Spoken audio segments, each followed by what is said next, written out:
जिस होटल में बीजेपी नेताओं की बैठक, वहीं परिवार संग दिखे जितेंद्र तिवारी। अटकलों का बाजार गर्म हुआ तो सोशल मीडिया पर फिर कहा, मैं दीदी के साथ ही हूं। मलय घटक ने आसनसोल में किया शक्ति प्रदर्शन। चितरंजन के अमलादही बाजार में आग लगने से अफरा तफरी, फर्नीचर दुकान का गोदाम स्वाहा। आसनसोल रेलपार में हत्या की शिकायत के बाद कब्र से लाश निकालकर पोस्टमार्टम करने के कई दिनों बाद एक आरोपी गिरफ्तार।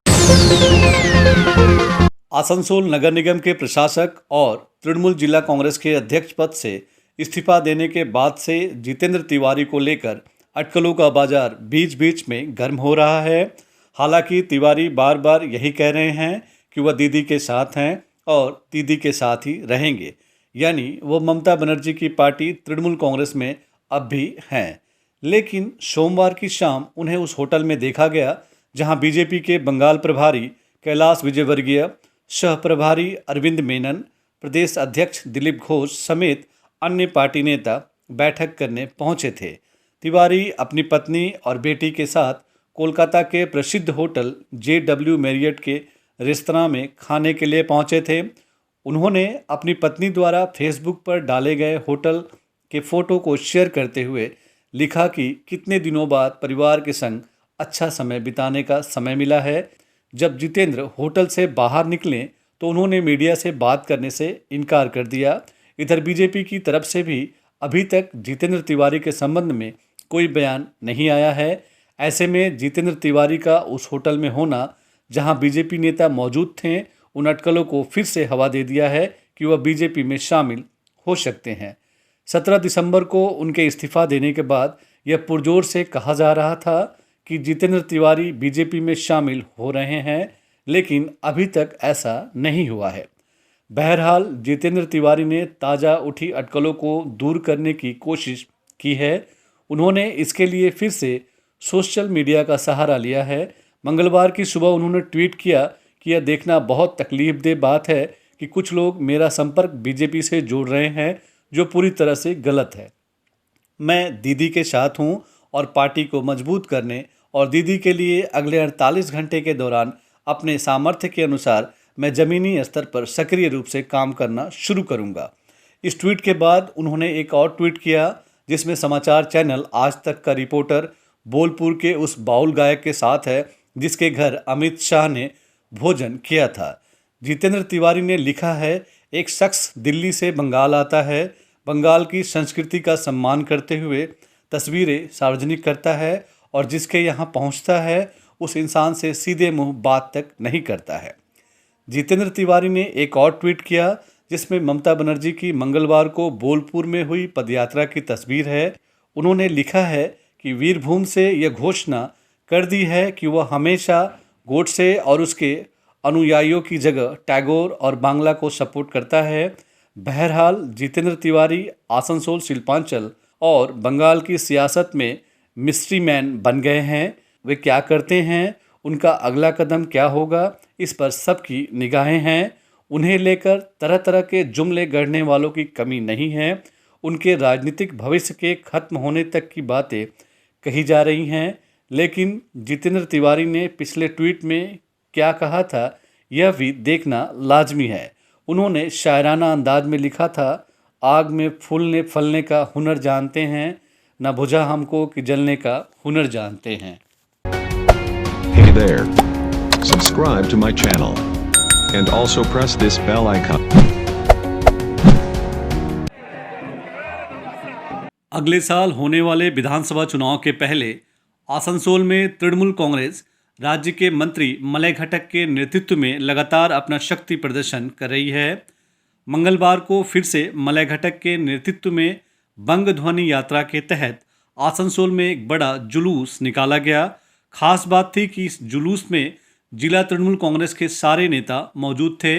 मलय घटक के अलावा विधायक तापस बनर्जी, जिला कन्वेनर हरेराम सिंह, जिला महासचिव अभिजीत घटक, प्रदेश कोर कमेटी के सदस्य अशोक रुद्र, युवा तृणमूल के जिला अध्यक्ष रुपेश यादव समेत अन्य नेता मौजूद थे। जुलूस आसनसोल के आश्रम मोड़ से शुरू हुआ और GT रोड पर आगे बढ़ता रहा। आसनसोल बाजार और बस स्टैंड होते हुए जुलूस गिरजा मोड़ के पास जाकर खत्म हुआ। यहाँ एक सभा की गई। सभा में मलय घटक ने जहां केंद्र की मोदी सरकार और बीजेपी पर जमकर हमला बोला, वहीं उन्होंने मुख्यमंत्री ममता बनर्जी के कार्यों की प्रशंसा भी की।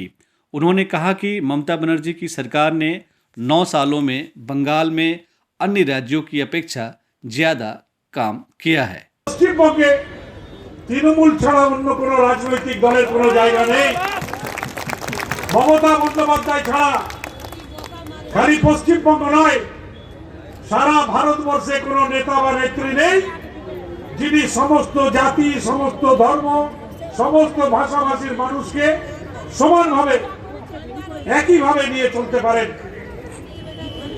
বঙ্গধ্বনি যাত্রাটা কি আপনাদের জানা উচিত।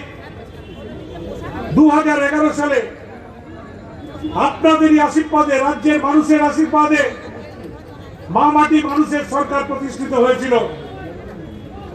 টিভিতে দু একজন নেতা বলেন পশ্চিমবঙ্গে নাকি কাজ হয়নি, তাই একটা রিপোর্ট কার্ড তৈরি করা হয়েছে।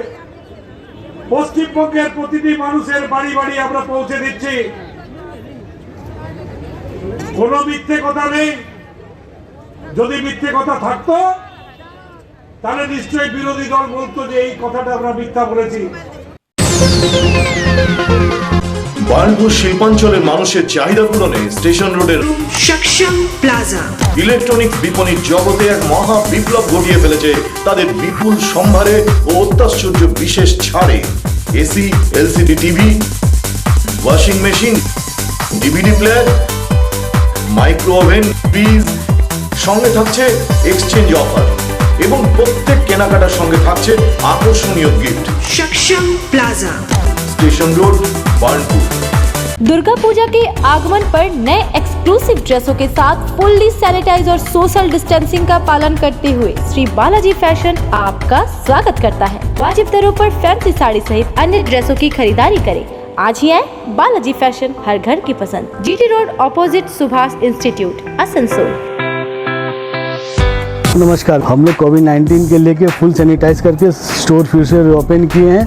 आप लोग हमारे यहाँ आइए, साड़ी, सूट्स, लहंगा के लुत्फ उठाइए और हमारे यहाँ सारे वेडिंग कलेक्शन भी अवेलेबल है। जय श्री टेलीकॉम, एक मल्टी ब्रांड मोबाइल शोरूम। अगर आपको लेटेस्ट ब्रांड का मोबाइल चाहिए तो तुरंत आइए बरनपुर के स्टेशन रोड स्थित जय श्री टेलीकॉम।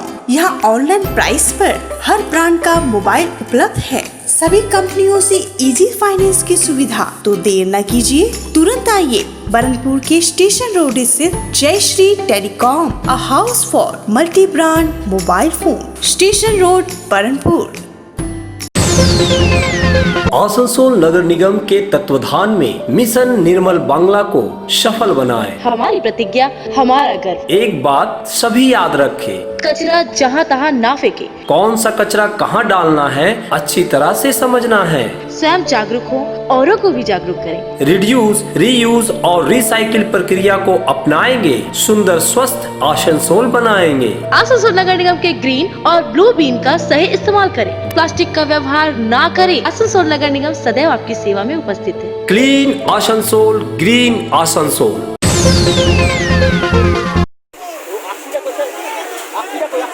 आसनसोल शिल्पांचल में ही नहीं बल्कि पूरे देश में रेल इंजन के लिए विख्यात चित्तरंजन के अमलादही बाजार में मंगलवार की सुबह भयंकर आग लग गई है। बाजार के एक प्रमुख फर्नीचर दुकान मंतू फर्नीचर के शोरूम के पीछे स्थित गोदाम से सुबह करीब 7:30 बजे धुआं निकलते हुए देखा गया। उस समय पूरा बाजार खुला नहीं था, लेकिन बाजार में मौजूद लोगों की जब नज़र धुएं पर गई तो वे तत्परता दिखाते हुए मंतू फर्नीचर के पास जमा हो गए और आग को बुझाने में लग गए।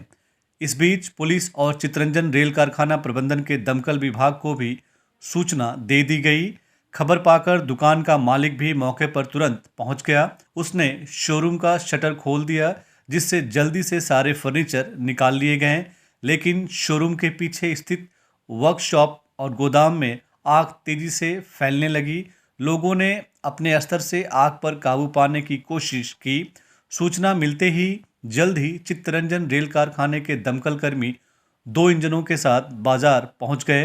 दमकल कर्मियों ने आग बुझाने का प्रयास किया। इस बीच जामताड़ा से 2 इंजन और आसनसोल से भी 1 इंजन अमलादही बाजार पहुंच गए। दमकल कर्मियों और स्थानीय लोगों तथा दुकानदारों के समवेत प्रयास से समय रहते आग पर काबू पा लिया गया। नहीं तो मंतू फर्नीचर तो खाक होता ही, उससे लगी और दुकानें भी जलकर खाक हो सकती थीं।